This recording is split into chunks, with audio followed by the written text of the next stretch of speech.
Congressman Tim Burchett of the great state of Tennessee. Congressman, welcome. Our prayers go out to you all in Tennessee, obviously, in the aftermath of a great tragedy there and an administration that really hasn't acknowledged what you all are going through. Your thoughts tonight as we see now this indictment of former President Trump? Well, I spoke to President Trump last week, and he's very boisterous, very loud, and outgoing on stage. But one-on-one, he's a very humble, very kind-hearted person. And I couldn't help but think just what the missed opportunity this country will have if he is not given 4 more years. He's taken on the machine, the swamp. And the folks around him didn't do him as good as he could, but dadgum, all the people he put in place, the things he did, and then 20 million so-called evangelical Christians decided to stay home.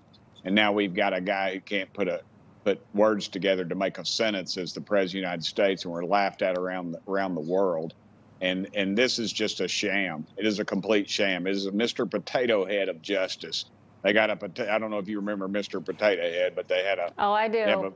And they reach into a box and they put an ear in, they put a nose on. And this is the way this case is being put together. This is a misdemeanor being trumped up as a felony. Their leading witnesses are a disbarred attorney and a porn star, and the porn star owes the president $300,000 in a libel suit. So, this thing is just, it's so bogus and it's so outrageous. And they said last week that they weren't going to, they floated out, they weren't going to put anything out. And this is a clown show. Barnum and Bailey Circus is calling New York saying, hey, send us your clowns. They're all in the DA's office up there. And all the crime in New York, my gosh, all the crime that they could be prosecuting, and they're doing something. Right. Bill Clinton, he did it, and they about gave him a Nobel Prize for it. So, this thing is, if you're not laughing, ridiculous. You're crying. This country has turned into a dumpster fire. I don't think anybody could have predicted how bad it would get, Congressman. Just quickly, your thoughts. I'm sure looks like you're not in Washington tonight, but what are you hearing from some of your colleagues? I'm sure you've been communicating with them. Yes, ma'am. They are disgusted as everyone else is. And better yet, I'm hearing from people politically that I normally don't hear from that are just totally disgusted.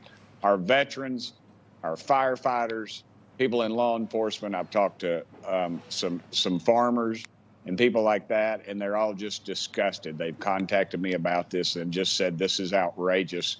We've got to do something about it. And I told them we will get that opportunity at the polls, and they better not, and they better show up this time or we will lose our country. Congressman Tim Burchett of Tennessee, always a pleasure having you here, sir. Thank you so much for taking time tonight.